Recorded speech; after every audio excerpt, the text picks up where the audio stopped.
Hello అండి. So ఈరోజు మనము ఇంకొక ఇంపార్టెంట్ సైబర్ సెక్యూరిటీ టిప్ గురించి తెలుసుకుందాము. మనమందరము మొబైల్ ఫోన్స్ బాగా వాడుతున్నాము, ఎక్సెస్గా వాడుతున్నాము. సో మనం వాడే నెట్వర్క్లో LTE long term evolution 5G networks వాడుతున్నాము. ఈ ఎల్టీఈ మరి 5G నెట్వర్క్స్ ఏంటంటే జనరల్గా సెల్ సైట్ యాంటెనా అంటే నియరెస్ట్ సెల్ టవర్ నుండి వచ్చే voice channels, data channels, access channels కాకుండా ఎప్పుడైతే సిగ్నల్ స్ట్రెంత్ తక్కువగా ఉంటుందో అప్పుడు మనకు దగ్గరగా ఉన్నటువంటి వైఫై నెట్వర్క్ నుండి డేటా ప్యాకెట్స్ ట్రాన్స్మిషన్ జరుగుతుంది.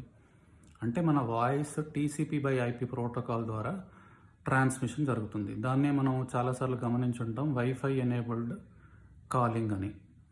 సో ఇట్లాంటి ఆప్షన్ మనం తీసుకున్నప్పుడు సైబర్ క్రైమ్ చేసేవాళ్ళు, అటాకర్స్ జనరల్గా ఏం చేస్తారంటే ఈవిల్ ట్విన్ అనేది ఒకటి క్రియేట్ చేస్తారు. ఈవిల్ ట్విన్ అంటే ఏంటంటే మనం రెగ్యులర్గా వాడే వైఫై నెట్వర్క్ నేమ్ లాగానే ఉంటుంది, అలాంటి పేరుతోనే ఇంకొక వైఫై నెట్వర్క్ మనం ఉండే ఏరియాలో క్రియేట్ చేసి దానికి మనకు ఫ్రీగా యాక్సెస్ ఇస్తారనమాట. సో ఇప్పుడు మనం వాయిస్ కాల్ మాట్లాడుతున్నప్పుడు డేటా ప్యాకెట్స్ ద్వారా మన వాయిస్ వెళ్తుంది, అవతల వాళ్ళు మాట్లాడిన వాయిస్ మనకి డేటా ప్యాకెట్స్ ద్వారా వస్తుంది. సో ఈ రిటర్న్గా వచ్చే డేటా ప్యాకెట్స్ నుంచి వాళ్ళు కొంత ర్యాన్సమ్వేర్ కానీ వేరే ఏదైనా మాల్వేర్ మన మొబైల్ ర్యామ్లోకి ట్రాన్స్మిట్ చేస్తారు. ఇలా ట్రాన్స్మిట్ చేయడం వల్ల మనం ఒకసారి కాల్ అయిపోయిన తర్వాత మన మొబైల్ని వాళ్ళ కంట్రోల్లోకి తీసుకునే అవకాశం ఉంటుందన్నమాట. సో అందుకని ముఖ్య జాగ్రత్త ఏంటంటే వైఫై నెట్వర్క్స్ మనము ట్రస్టెడ్ వైఫై నెట్వర్క్లో ఉన్నప్పుడు మాత్రమే మన వైఫై ఎనేబుల్డ్ కాలింగ్ ఆప్షన్లో ఉండాలి. మనకి హోటల్లో కానీ బయట నెట్వర్క్లో ఉన్నప్పుడు కానీ ఎట్టి పరిస్థితుల్లో వైఫై ఎనేబుల్డ్ కాలింగ్ చేయకుండా ఉండడం అనేది మంచిది. ట్రస్టెడ్ వైఫై నెట్వర్క్లో ఉంటే పర్వాలేదు. అదేవిధంగా మన ఇంట్లో ఉండే వైఫై నెట్వర్క్ కూడా అంటే వైఫై మాడ్యూల్ని రెగ్యులర్గా పాస్వర్డ్ మారుస్తూ ఉండాలి. ఎందుకంటే మన ఇంట్లో అనేక IoT డివైజెస్ కూడా కనెక్ట్ అవుతున్నాం మనం. ఇవాళ రేపు టీవీ, ఫ్రిడ్జ్, వాషింగ్ మిషన్ కూడా వైఫై ఎనేబుల్డ్ వస్తున్నాయి.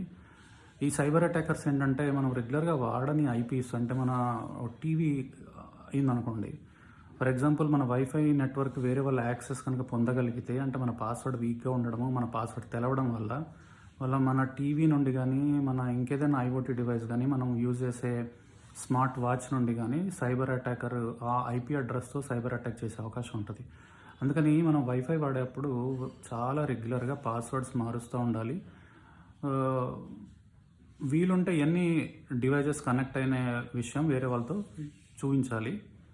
లేదా మనం కూడా మన ల్యాప్టాప్లో కొన్ని టూల్స్ వాడి మనం తెలుసుకోవచ్చు ఎన్ని డివైజెస్కి మనం కనెక్ట్ అవుతున్నాము అనే హిస్టరీ. అది నేను మీకు నెక్స్ట్ వీడియోలో మళ్ళీ చెప్తాను. బట్ మనం ఫ్రీక్వెంట్గా పాస్వర్డ్ అనేది మార్చాలి. అండ్ రెగ్యులర్గా మన మొబైల్ని ఒకసారి స్విచ్ ఆఫ్ చేసి స్విచ్ ఆన్ చేస్తూ ఉండాలి. అన్ని IoT డివైజెస్ అలా చేయడం ద్వారా ఏదైనా ర్యాన్సమ్వేర్ మన డివైజెస్లో ఉంటే దాన్ని డిలీట్ చేసే అవకాశం ఉంటుంది. Thank you.